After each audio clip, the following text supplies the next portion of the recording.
This conference will now be recorded. And there is the little recording notification. Well, good afternoon, everybody. I hope you're all enjoying the sunshine and the cooler temperatures.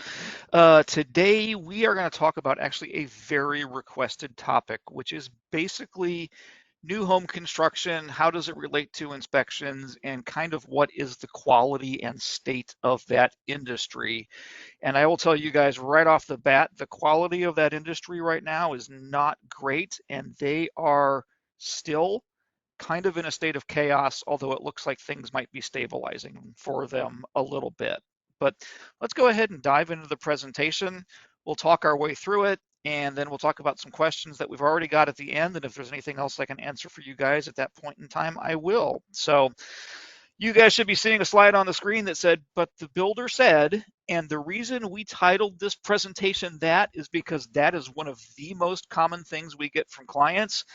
And it basically means, but the builder said, I don't need another inspection. We're looking at it, the city is looking at it, who else do you need? Well, really and truly, you do need another set of eyes on that house. And this one's picture heavy.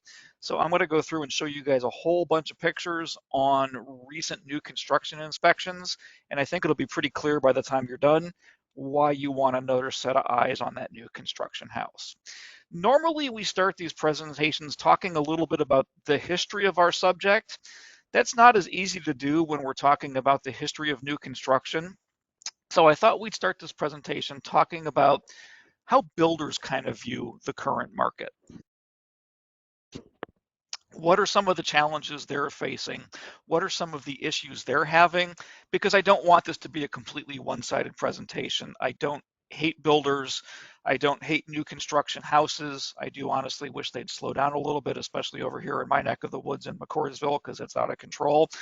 But they are a critical part of the real estate business. So let's look at this first from the builder's point of view. So according to the National Association of Home Builders, their sentiment regarding their market actually fell for the ninth straight month this past September, or actually this September, um, due to the higher interest rates that we're experiencing, persistent supply chain disruptions that are affecting them, and high home prices, all of which are taking a toll on the affordability of their houses.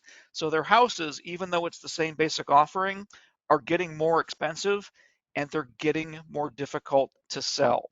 I actually had a building superintendent tell me yesterday that they had two spec houses they put on the market in July, and they finally sold one of them yesterday. So their market is definitely changing, and that's kind of what's sparking it. Builder confidence in the market for newly built single family homes actually fell 3 points in September, down to its lowest level since May of 2014. Buyer traffic is weak in many markets, although we here in central Indiana are better than average. Their buyer traffic is down, mostly due to higher mortgage rates and home prices. And honestly, that makes me laugh a little bit because when they say high mortgage rates, they're talking like 6.5%, which actually realistically is on the low end of what's considered a normal mortgage rate. But it's not the low end of what's been normal recently. So they are seeing weaker buyer traffic, especially compared to the last 2 or 3 years. What does all this mean for buyers? Actually, 24% of builders nationwide have reported reducing home prices, up from 19% last month. Um, so they are actually cutting the prices of their houses, but realistically, what that means is they have to cut something to maintain their profit margins. So let's talk about builder profit margin here real quick. And these numbers are kind of all over the board and they are regional. So take them with a grain of salt. Basically, we're talking about national averages here, but they do more or less apply to the state of the market in central Indiana. So builder profit margin, we're going to talk basically about the average profit on new construction houses and how it varies every year. So in 2018, their gross profit before they paid everything was about 19 to 20%. At the start of the building boom in 2019, the number actually went up to about 21 to 23%. Because of the slow pandemic economic recovery, or because of the slow economic situation during the pandemic in 2020, their profit margin actually dropped to 15 to 18%. But as our economy started to adjust to that and more people were building new houses, that brought their average gross profitability back up to somewhere between 21 and 23%. So if you're a builder, that's a pretty decent profit margin. If you're a contractor, it's not so great. The net profit for contractors building these houses, so the subs, is anywhere from about 6% to about 9%. But if you kind of crunch all these numbers and look at it, for an average 2,800 square foot house, a new construction profit number is almost $95,000 for that house.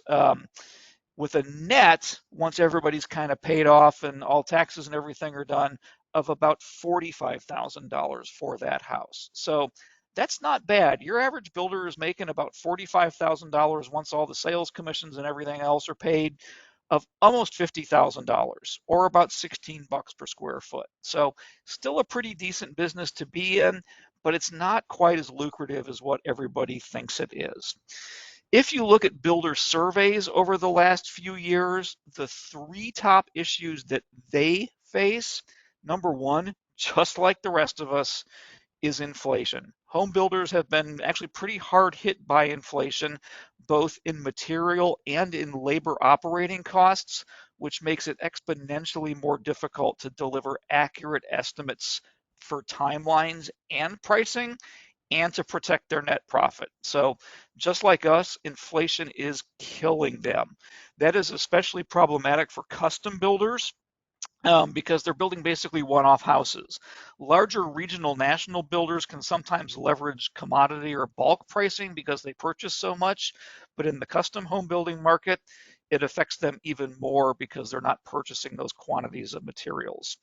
Um, that inflation affects their procurement because that is a lengthy process that involves finding the best suppliers, negotiating prices, comparing quality, and is absolutely affected by inflation because of the length of that process. If it goes on for more than a couple of weeks, inflation is variable and it can really come back to bite you in the rear end, even though you're buying in bulk. And unfortunately for all of us, I don't care what the government tells us, when we print as much money as we have, inflation is not going away anytime soon. So it's going to continue to affect us and the building market. Builders' number two complaint, labor shortage. So we have an ongoing and actually increasing labor shortage. We had, unfortunately, the principal and an English teacher in my kid's high school just quit this week. And the school board and the school have literally come out and said, we don't know how we're going to replace these people because nobody is applying for jobs. The same thing is absolutely true in the building industry. The trades have a horrendous labor shortage right now. The residential construction industry needs more than 2 million workers over the next 3 years to keep up with current demand, and they do not know where they are going to get those people. This isn't new to the industry, but it has gotten much worse since the beginning of the pandemic because we laid crew members off because everybody thought we were going to have to hide inside. And that also happened during the 2008 financial crisis and COVID-19. And what that means is a lot of contractors just hung up their hammers and moved on to different careers. On top of that, the baby boomer workforce is continuing to age out of this market, and we're not teaching our younger generations the value of the trades. So there is a labor shortage, both short term caused by the pandemic and financial upheaval, and long term because of demographics, and it's really affecting the building industries.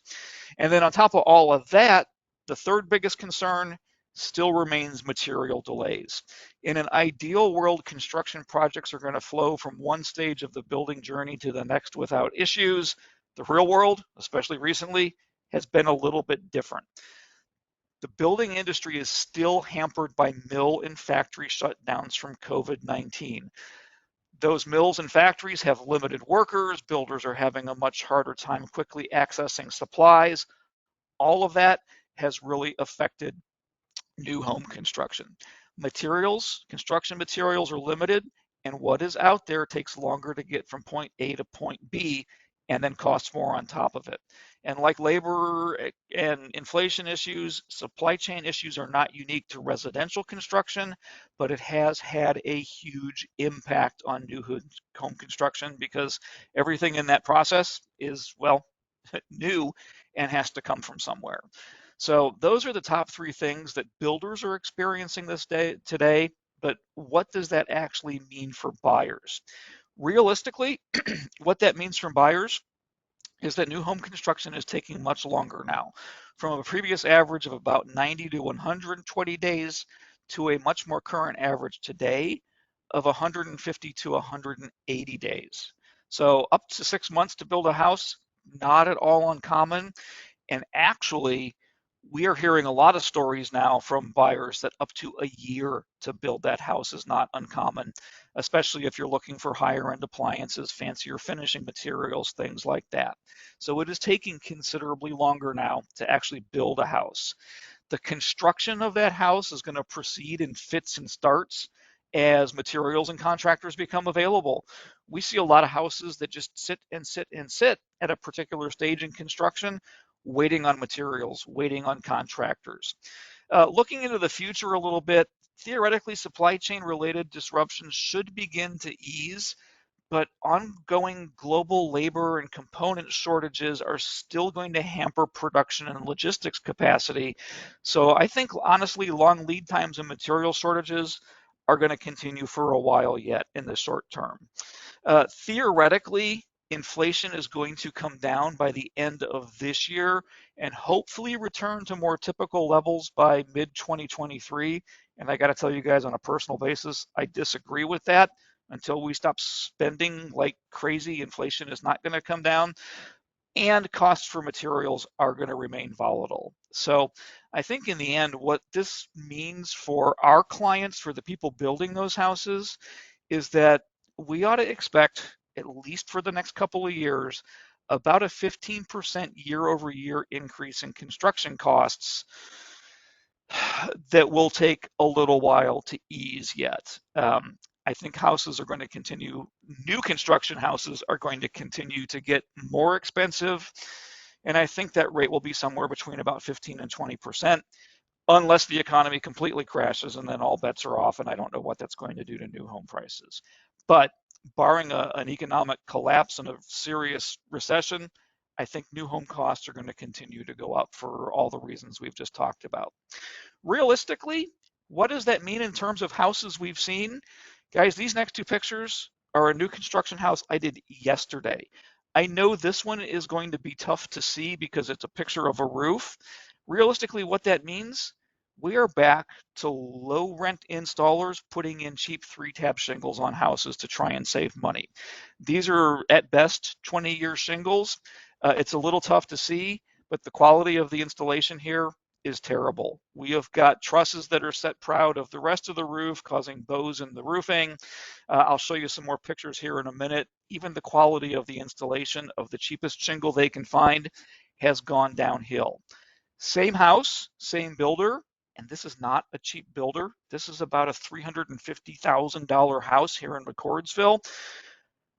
We've got fiber cement and brick on the front of the house because the town of McCordsville mandates that they do that. The sides of the house on this particular property, we are back to vinyl siding. So realistically, builders are cutting costs anywhere they can to maintain that profit margin, and the quality of the installation is suffering because they can't get good subcontractors these days. A couple more numbers to look at, and then we'll start looking at pictures of the top issues we're seeing in new construction. New construction by the numbers for us, 2/3 of new construction buyers now admit they have regrets about their new home purchase. Things they would have done differently, different neighbors they would have built in, different neighborhoods they would have built in, different builders that they would have used.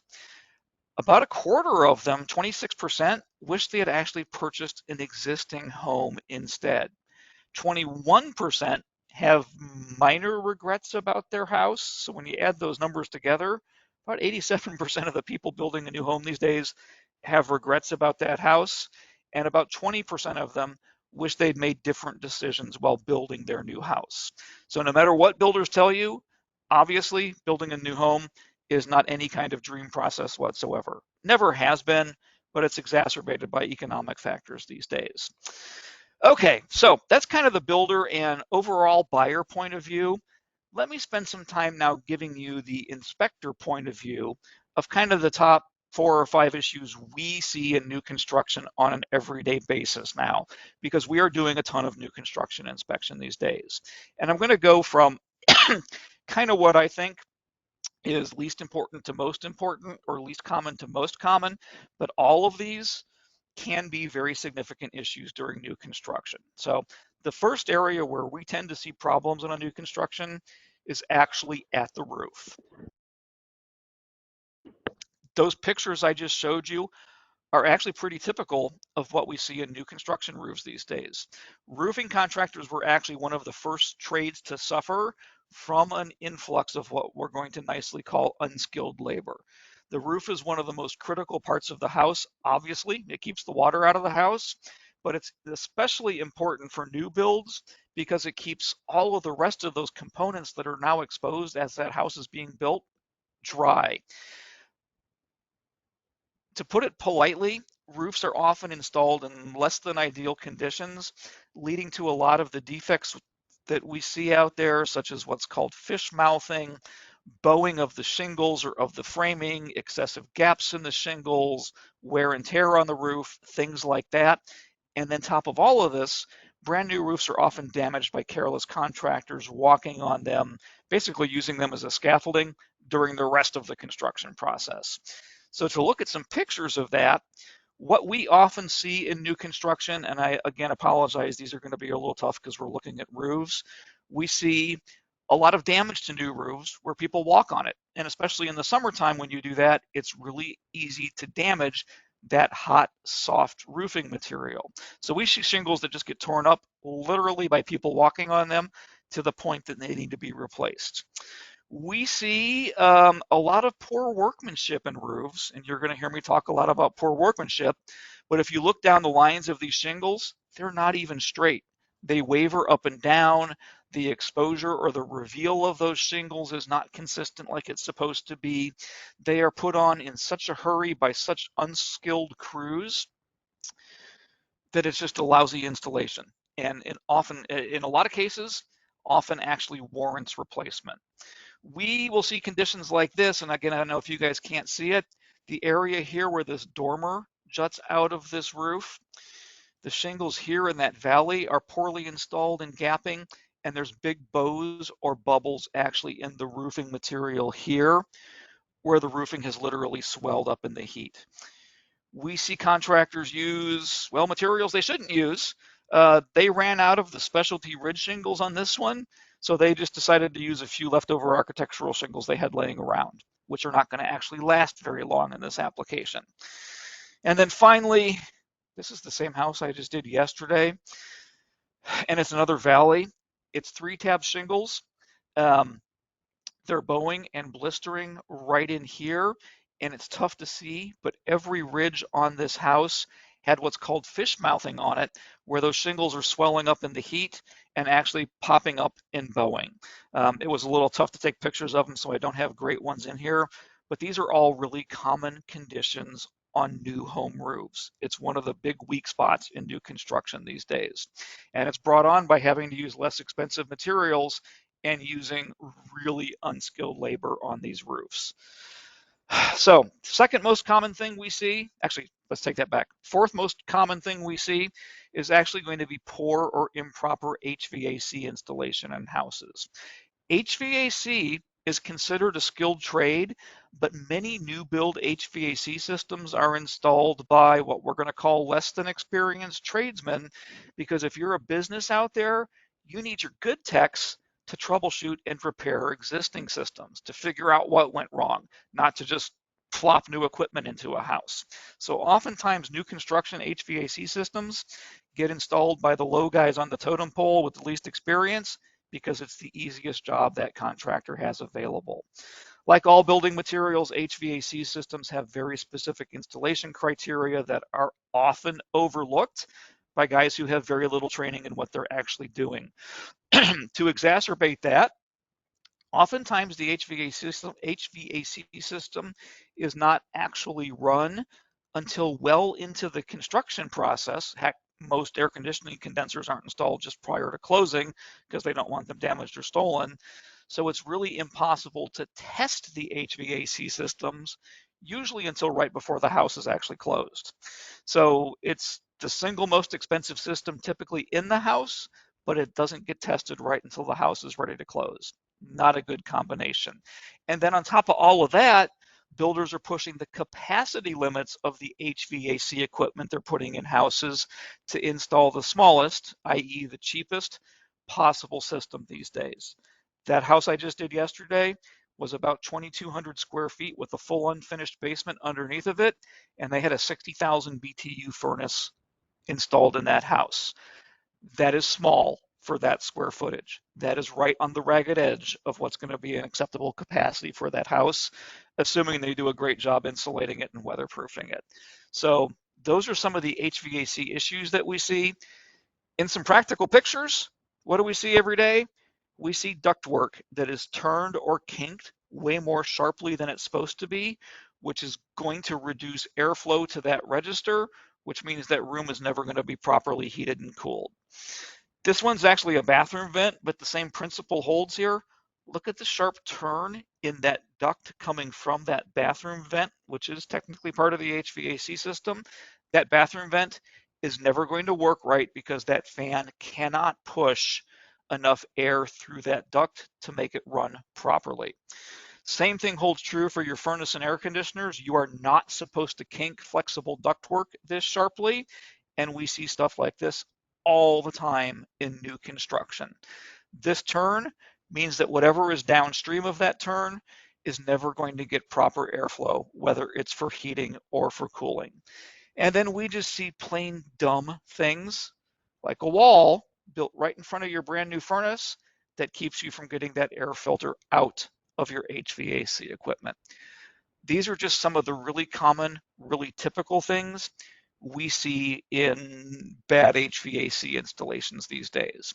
And then on top of that, this doesn't count HVAC equipment that gets damaged when the basement of the house floods because the sump pump fails or somebody unplugs it. And we see that one, HVAC equipment sitting in 6, 8, 12 inches of water all the time in new construction.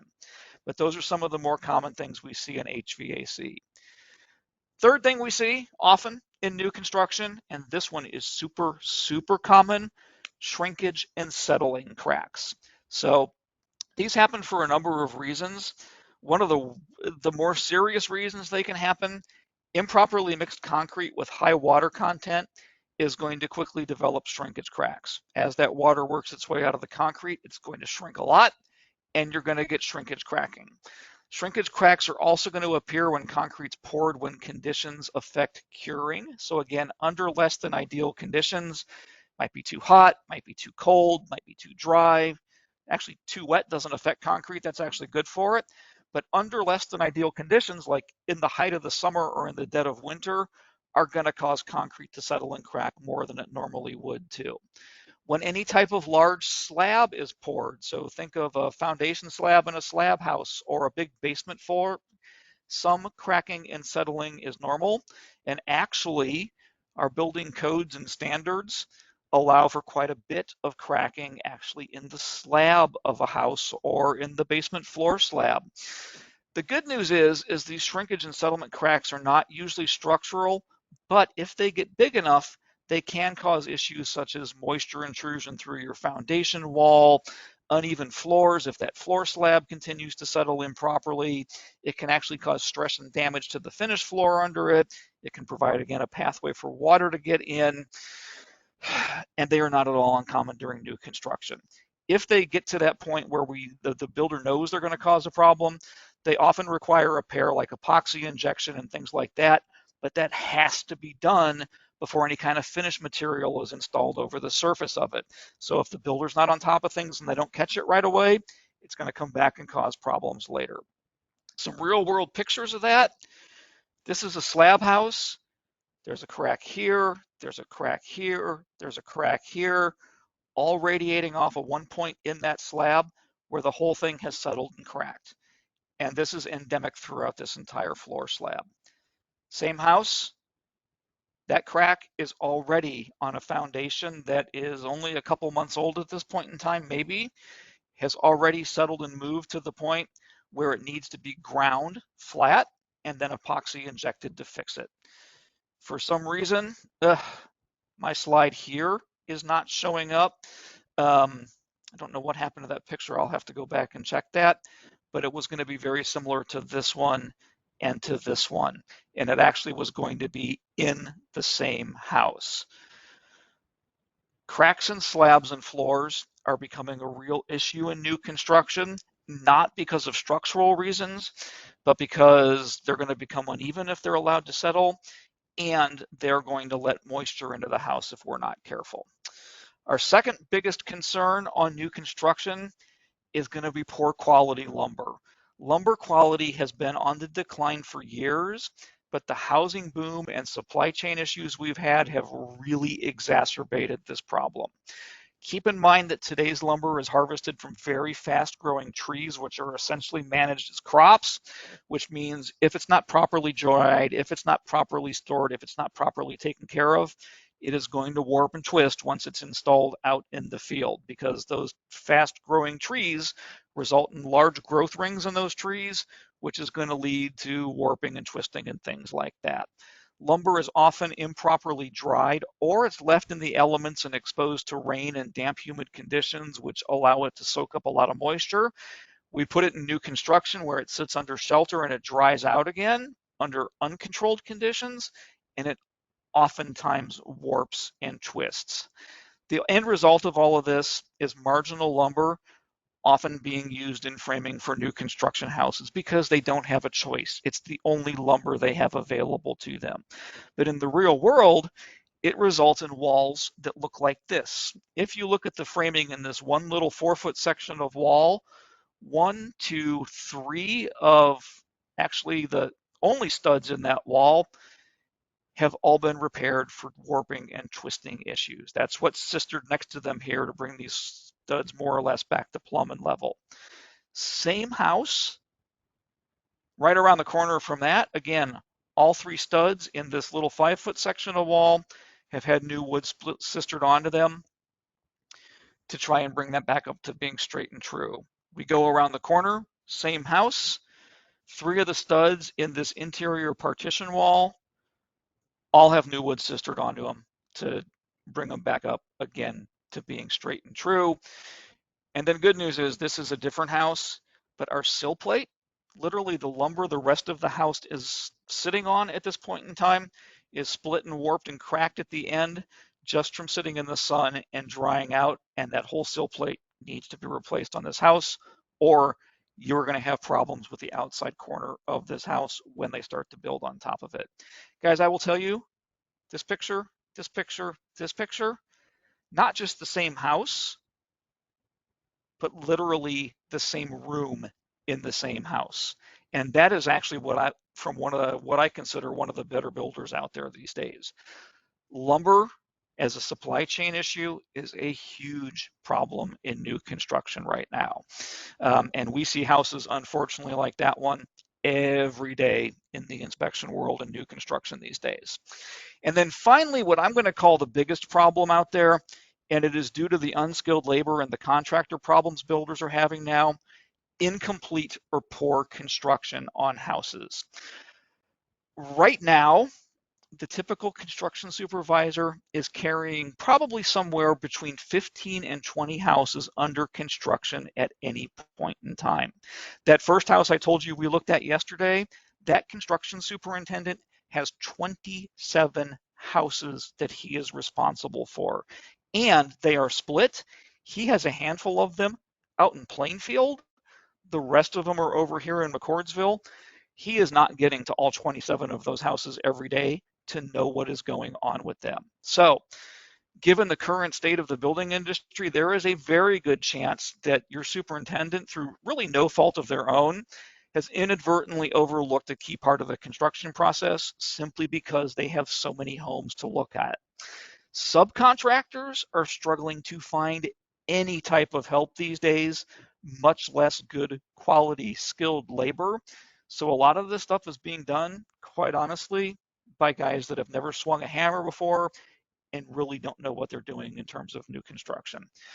The poor quality and ongoing shortages of building materials that we see these days mean that components or oopsies that we otherwise would have normally corrected often get overlooked and just used because it is literally the only materials we have available, and they can't stop construction on that house and wait for better quality lumber to show up, or for lumber damage by somebody not knowing what they were doing to get fixed.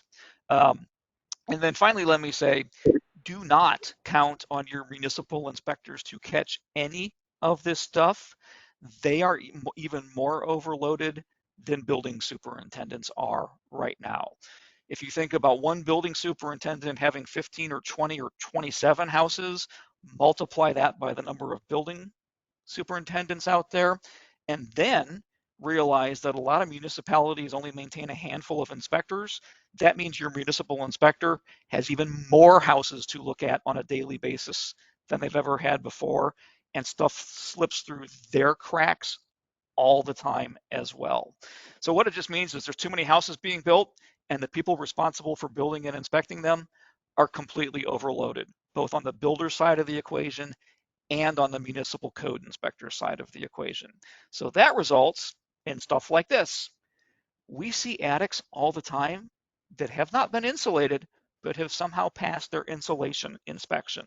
The builder has sealed up the hatch, we pop it off for the final inspection, no insulation up there whatsoever. We see roof mistakes all the time.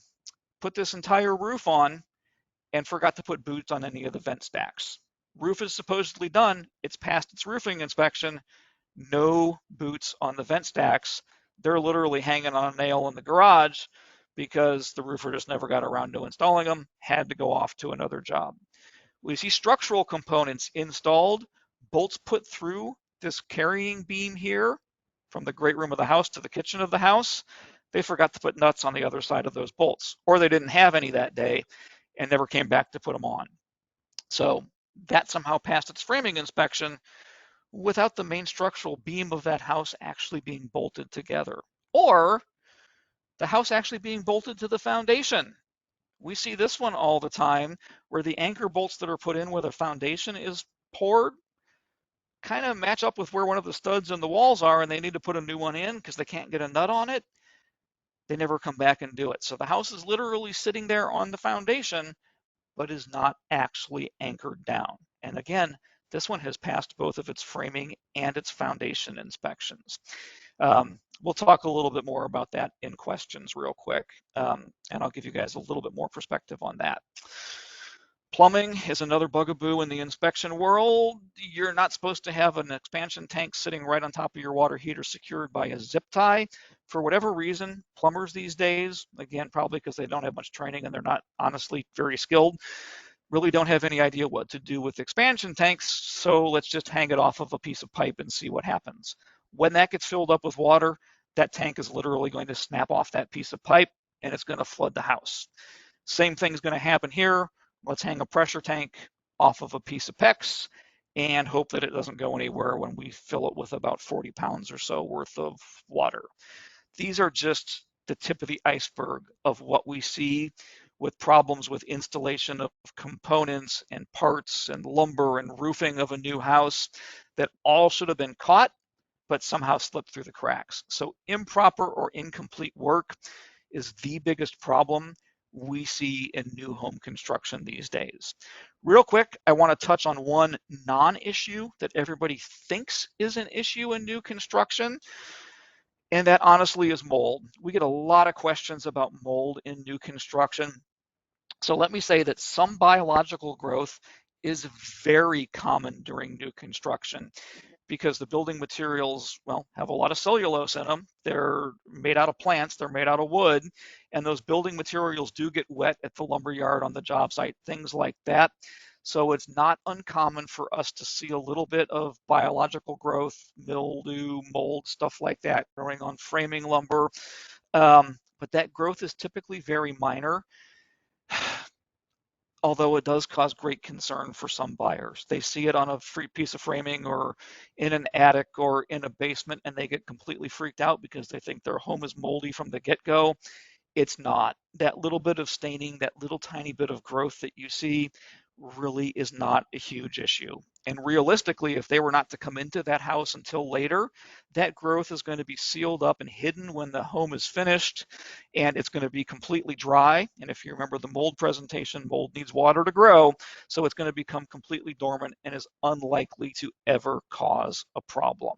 So we get tons of questions from buyers on the little bit of black staining, which is not black mold, or the little bit of mildew growth, or the little bit of biological growth they see during the construction process. And quite honestly, that growth is completely unavoidable. It may have occurred all the way back at the mill where that lumber was actually literally cut from the trees, and it's been a dormant non-problem since then, or it's occurred while that lumber has sat at the lumberyard or the job site. Once the house is built and everything is dry, really and truly, it is not an issue. Any truly significant amount of growth we can see can be addressed during construction, but any significant amount of mold growth is actually really an uncommon condition during new home construction. So when you've got buyers and they see stuff like this little bit of staining on this one piece, or actually, sorry, two pieces of framing here, really and truly, it's not a huge deal.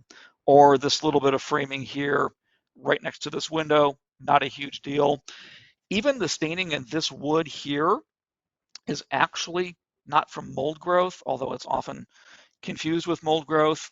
It's from where they had a little bit of rust at some of the fasteners that were actually in this wood because it sat for a long time outside the house. So even this kind of staining is really not a big, huge problem when it comes to new construction. So problems with mold during new construction are more perception problems than anything else out there. So that is a little bit of good news in kind of this nightmare series of pictures we've been showing you guys on new construction today. So let me go over a few questions and then we will wrap this up. So one of the questions we got was, how do we bring value in the new construction buying process? And I don't know if that was a question for how we as inspectors bring value to that process or how you guys as brokers bring construction to that process. From inspectors, looking at some of these pictures we've taken, I think it should be pretty clear how we bring value to the new home buying process. I actually, if it's a question for how do brokers bring value to the new home buying process, I actually started a radio show with what I consider a really good agent. This past Saturday, our first episode aired, and that was actually one of the questions was, how do agents bring value to the new construction buying process? And I think the best way you guys demonstrate that is being able to negotiate with the builder, because that absolutely still does happen out there, and being another set of eyes and ears for what is going on during that new construction process. Even if you only stop by the house every once in a while to take a peek at it, you can help keep your buyers informed as to what's going on.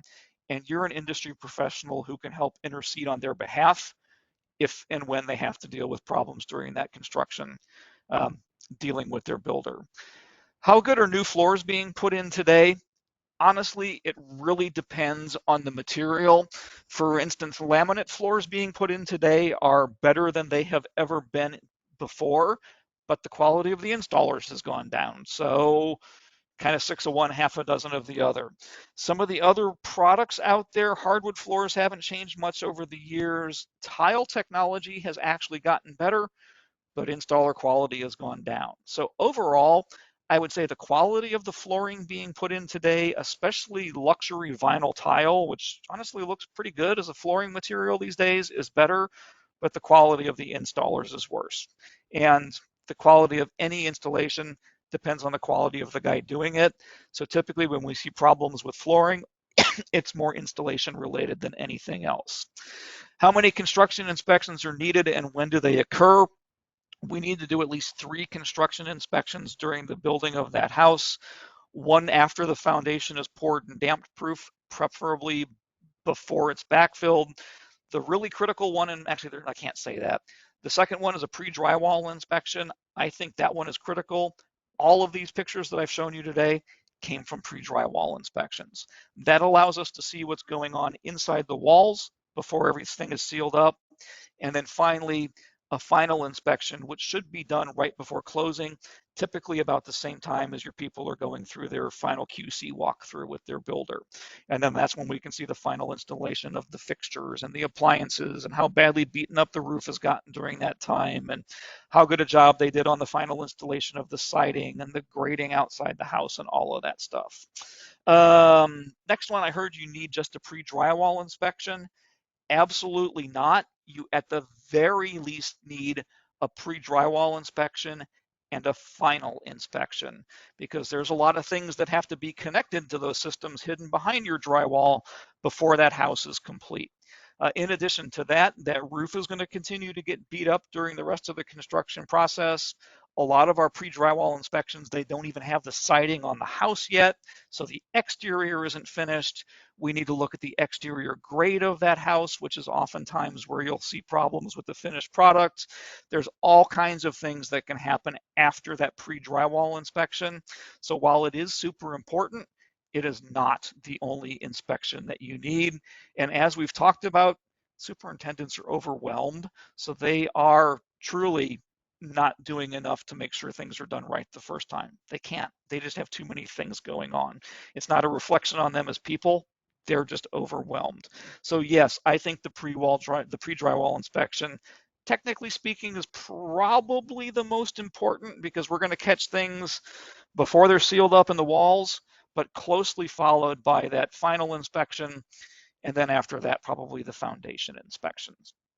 Some people would say the county you live in or the government provides inspections during the process. How much confidence should we put in this process, and to what extent does it really happen, and how qualified are those inspectors? We kind of already talked about this, but do not trust the municipal inspector really honestly to catch anything with the house, because they are as overwhelmed as the superintendents are. So they are not a QC check on that house whatsoever, and all kinds of things slip through that code compliance check. And that happens across the spectrum. So really and truly, don't count on those building inspectors to catch what's going on with your house.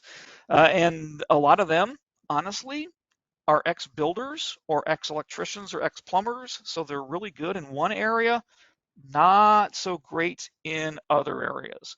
I can tell you guys that the town of McCordsville over here, constantly looking for building inspectors, and if I ever get tired of teaching or dealing with inspection stuff, I'm going to go get myself a job with the city, um, just inspecting other people's work.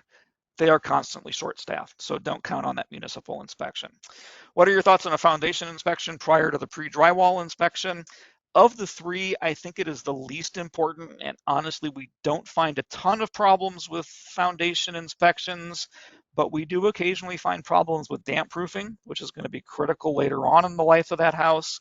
We do find a fair number of problems with really crappy concrete work, which is going to be a problem later in that house. So it's not, I think it's the least critical of the three inspections, but that is not to say that people shouldn't do it, because we do find stuff at that foundation inspection. What credentials do city inspectors have? Honestly, the real credential they have is that they were hired as a city or a municipal inspector. There's no specialized training, there's no schooling that they have to go through, none of that stuff. They just have to have kind of a working knowledge of building codes, which again usually means it comes from being a former tradesman. We've talked about foundation inspections prior to pre-drywall inspections. Sewer scopes, even on new construction, are absolutely necessary. We do not find a lot of damaged sewers on new construction, but we do occasionally see them that have been damaged during backfill or just not connected to the city sewer. That's a huge problem to have to fix after you've moved into your house. So if somebody wants a sewer scope on a new construction inspection, I would actually encourage it, because I think it is one of the critical failures that, though rare, is a huge pain in the rear end to fix. Where do you see builders cut corners most often? We've talked about this: material quality and the quality of the subs that they're hiring these days just to get the houses done. Where do realtors need to pay extra attention in the build process? I think the most critical phase is at the pre-drywall inspection through to the end of the final inspection. So once they get to that point where they've got the pre-drywall done, they're putting in insulation and drywall, I think that's where you need to pay the most attention to it. And then finally, I've seen people on social media say inspectors are worthless and relying on a city inspector to verify is fine. Absolutely not. And I think we have demonstrated that as we have gone through this presentation. All those pictures I showed you had passed all of their respective inspections for the city, and we caught them after that. A couple other differences to keep in mind. The city of Plainfield, which is actually probably bigger than McCordsville at this point in time, they went during their new construction process, they go through 4 municipal inspections from start to finish of a house. Here in McCordsville, we go through 13 municipal inspections from start to finish of the house. And that is actually a good thing. That reflects the town of McCordsville trying to stay on top of the building process, whereas out in Plainfield, there is a ton of stuff that is going to slip through the cracks because they're only doing 4 inspections. So you absolutely cannot rely on the municipal inspector to catch stuff, because even though that house is built, quote, to code, unquote, code is a minimum set of standards, and in a lot of cases, they're not even meeting that on new construction because these guys are just so overwhelmed. So like pretty much everything you see on the internet, absolutely do not believe that you can rely on a city inspector or your builder to catch everything there is with that house. The more eyes you can put on that house, the better. The more professional people that look at this stuff on a daily basis, like inspectors, actually the easier the process goes. And a good builder will welcome us into the house because we are going to catch things that they didn't. And in the end, it's actually going to make their life easier. On the other hand, a builder that doesn't welcome us into a house, quite honestly, is just trying to make his life easier.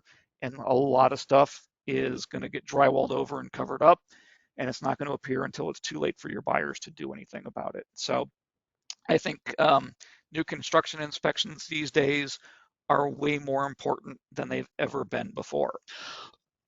And then finally, guys, I want to tell you this. I wanted to save it till the very end. Those pictures we looked at today were 3 houses, 3 new builds. All those pictures came from just 3 houses that we have done in the last couple of weeks.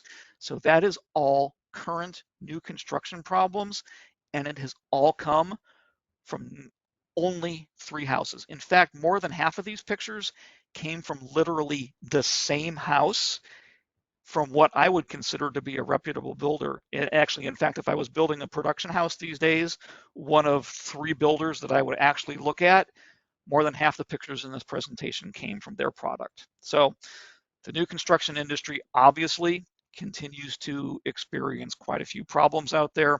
And the more we can do to catch those before they become real issues after your buyers moved in, the happier everybody's going to be. All right. I am done.